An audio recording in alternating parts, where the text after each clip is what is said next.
The Hallmark Channel is ramping up its efforts to dish out more content that portrays its support towards inclusivity and diversity. However, fans have mixed responses to this sudden change in context. So is the channel's wokeness hurting the channel, or will it eventually lead to its rise? Let's dig into it. Wanya Lucas has been running the show as the CEO of Hallmark Media, the parent company of the cable TV network we all know and love for those sappy love stories and heartwarming holiday flicks since mid-2020. And in that time, Hallmark has really stepped up their game by including more diverse cast and storylines to keep up with the times, as more and more people ditch cable for streaming services. Even though Lucas has been leading the charge for change, she's been careful to make some that the Hallmark brand stay strong and recognizable. In an interview with CNBC, Lucas spilled the beans about her approach to leading the Hallmark team as the big boss. She said that her first priority was understanding the audience, both the loyal fans and those who haven't discovered the magic of Hallmark yet. She also mentioned that she's always looking for ways to expand the audience, or what she calls the opportunity audience. Basically, Lucas is making sure that Hallmark stays relevant and appeals to everyone, while also keeping its classic charm intact. In an interview with GHU Carry Business, Lucas dished out the deets on Hallmark's content and representation. Here, take a look at this. Well, I'll give you a high-level answer. We're bringing in more writers and directors and producers. So we've expanded. We used to work with a narrow group of people, and it's a machine. We do 100 movies a year. That's astonishing, honestly. And so we've diversified the pool of creatives, both behind the scenes and also in behind the camera. Lucas has brought about changes to the network's annual countdown to Christmas movie lineup. Unlike the previous year's focus on romantic storylines, this past season's most successful movie, Three Wise Men and a Baby, had a plot that did not revolve around romance at all. Instead, it was about three brothers taking care of a mystery baby during the holidays. This change in direction paid off big time, with the movie becoming the most watched cable TV movie of the year, with an average of 3.6 million viewers. Hallmark's head of programming, Lisa Hamilton Daly, said that Lucas is committed to drawing in a new audience and figuring out how to evolve the network's programming. Daly herself was drawn to Hallmark because Lucas shared her vision, and she believes in the direction that the CEO is taking for the network. She talks about how she is building a strong culture so that the channel does better. She said, so for me, I talked about touching base with Wanya, but I also meet with every employee. I met with everyone in the company when I first started, and I asked them a few questions like, tell me who you are, where you're from, what do you do? Basic.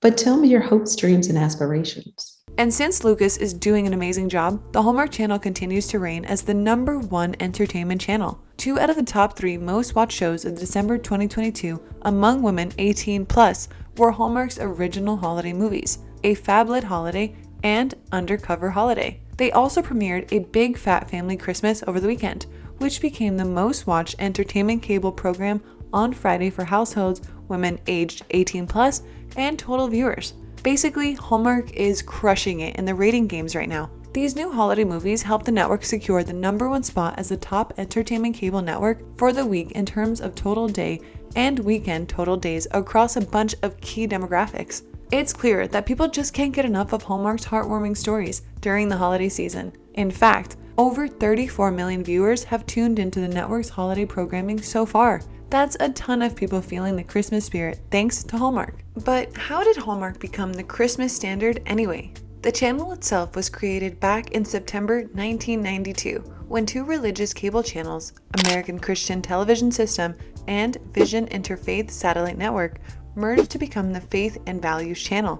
While the original programming of these channels was pretty religious in nature, the network slowly started to add more family-friendly shows and movies that weren't necessarily religious. After the Faith and Values channel was rebranded as the Odyssey Network, the channel premiered its first original holiday movie in 2000. However, after being rebranded as the Hallmark Channel in 2001, the network really started ramping up its original movie production instead of airing syndicated programming. Eventually, Hallmark was producing over 30 movies a year. Here is a behind the scenes of the channel, which is releasing 40 plus original movies this year alone. While the finished product might look like a winter wonderland, the weather outside is actually frightful.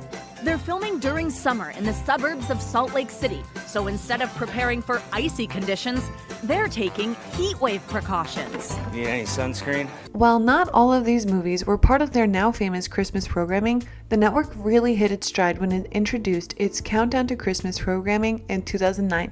From then on, Hallmark became the go-to destination for all things Christmas, and its programming has only continued to grow in popularity over the years. In 2011, something big happened that changed the course of Hallmark Channel's programming. From late October through January, the channel started airing Christmas movies almost constantly. We're talking like all day, every day. At the time, Bill Abbott said their goal was to make the channel a year-round destination for celebrations. And boy, did that strategy pay off. The channel became incredibly popular among women aged 25 to 54 and quickly became the most watched cable network in that demographic. The best part? This programming formula is extremely profitable for the network. Each movie has a budget of around $2 million or less. They save even more money by filming in home ground.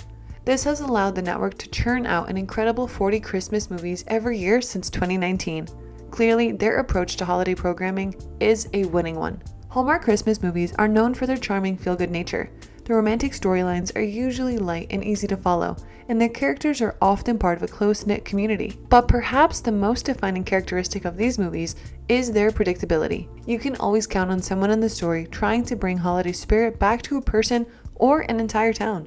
For example, in A Christmas Detour, Candace Cameron Bure's character Paige leaves her fiancé for a man who is initially a bit of a Scrooge, but eventually gets the holiday spirit. And in Christmastown, Bure plays Lauren, who works to revive holiday celebrations in her hometown of Grandin Falls. All in all, Hallmark Christmas movies are known for their heartwarming, familiar themes that leave viewers feeling warm and fuzzy.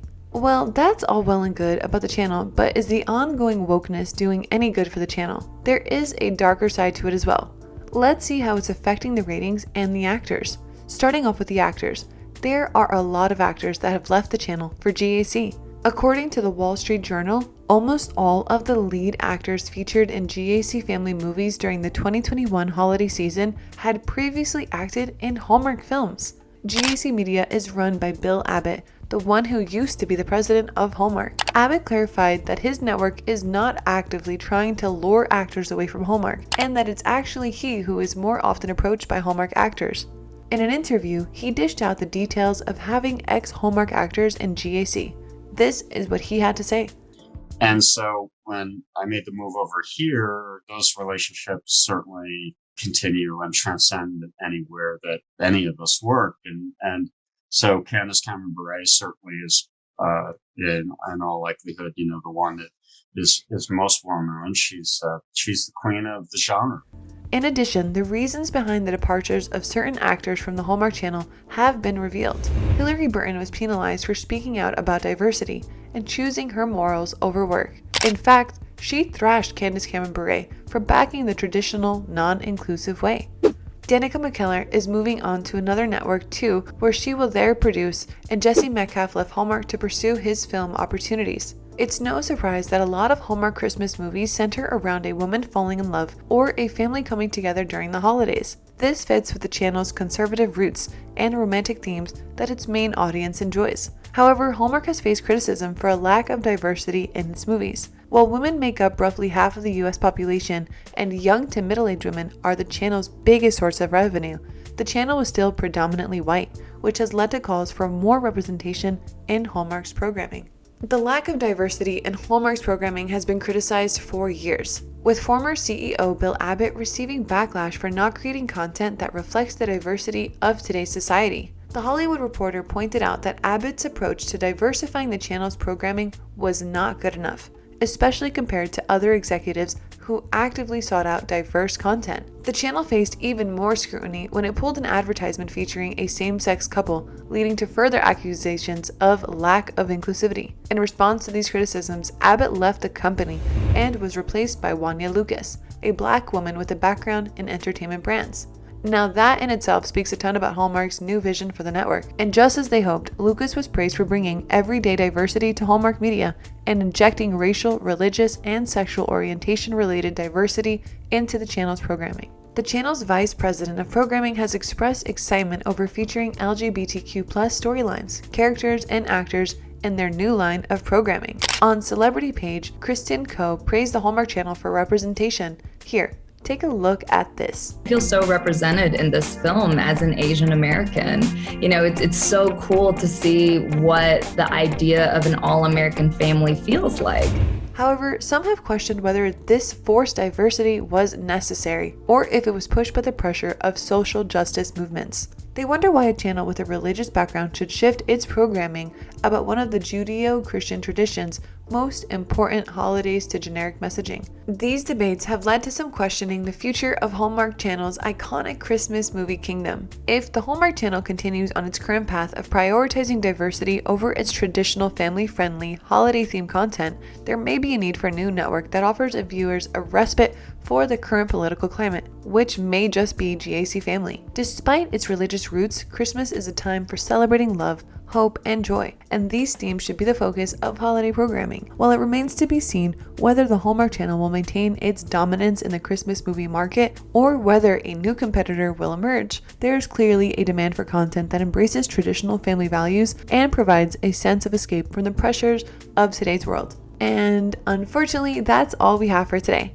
What do you guys think about Hallmark's wokeness? Let us know in the comments down below. Head over to our channel to find out more, and don't forget to leave a like and subscribe to our channel if you haven't already. Thank you so much for watching, and see you next time.